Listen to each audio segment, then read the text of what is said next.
আসসালামু আলাইকুম। আজকে আমি ইলিশ মাছ রান্না করব। এর জন্য আমি এখানে ইলিশ মাছ নিয়েছি, আর এখানে নিয়েছি বাটা মশলা, এখানে নিয়েছি আমি কাঁচামরিচ বাটা, আর এখানে একসঙ্গে আদা রসুন পেঁয়াজ বেটে নিয়েছি, আর এখানে নিয়েছি সরিষা বাটা, আর নিয়েছি জিরা বাটা। আর এদিকে নিয়েছি আমি পেঁয়াজ কুচি, টমেটো কুচি, মরিচ কুচি, ধনিয়া পাতা কুচি।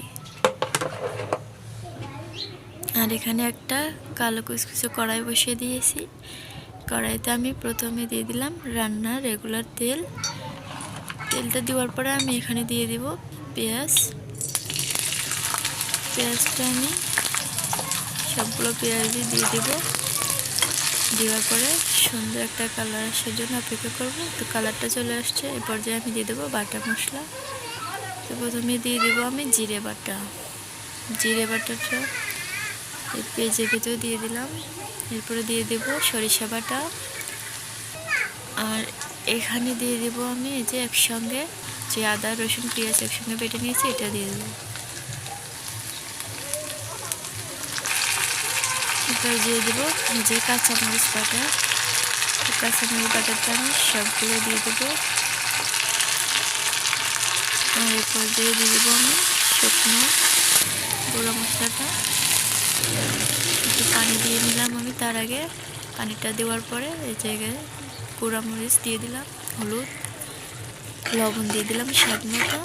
এবার মশলাটা একটু কষিয়ে নেব। মশলাটা ভালোভাবে আমি কষিয়ে নেব। কিছুক্ষণ সময় ধরে মশলাটা কষানোর পরে আমি এখান থেকে টমেটোগুলো দিয়ে দেব। টমেটোটা দেওয়ার পরে এটা আমি কিছুক্ষণ সময় ধরে কষিয়ে নেব।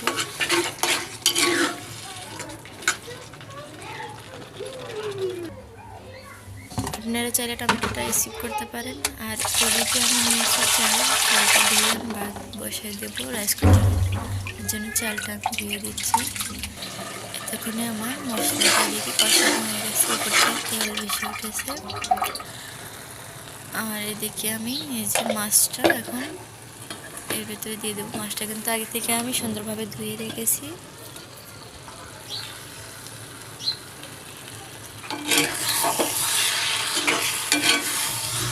মাছটা দেওয়ার পরে আমি এইভাবে মশলার সাথে সুন্দরভাবে মিশিয়ে নেব,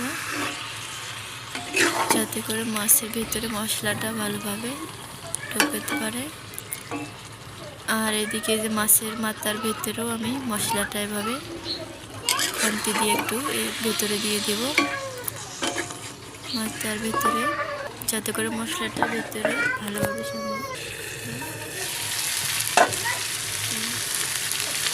এতে করে মাছটা খেতে অনেক মজা হবে। আর এই মশলাটার সাথে কিন্তু মাছটা আমি সময় ধরে কষিয়ে নেব।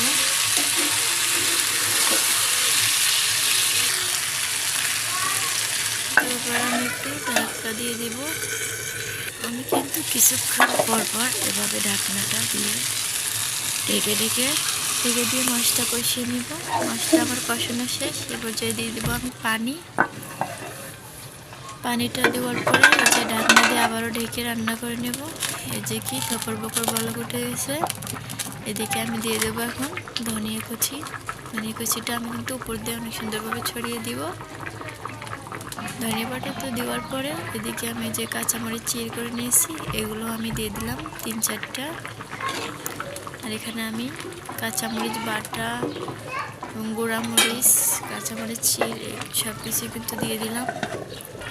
আপনারা বুঝে শুনে অবশ্যই দিবেন, ঝালটা যে যেভাবে পছন্দ করেন। তো আমি একটু ঝোল চেখে দেখলাম লবণটা কম হয়েছিল, এই জন্য আমি লবণ দিয়ে দিলাম। আবারও ঢেকে কিছুক্ষণ রান্না করে নেব। তো রান্নাটা কিন্তু আমার প্রায় শেষের দিকে। তো এই পর্যায়ে আমি একটু সরিষার তেল দিয়েছি, আর এই সরিষার তেলটি আমি উপর দিয়ে এভাবে একটু ছড়িয়ে দিব। এতে করে রান্নার টেস্টটা অনেক মজা হবে। তো আজকের ভিডিওটি এই পর্যন্তই। আল্লাহ হাফেজ।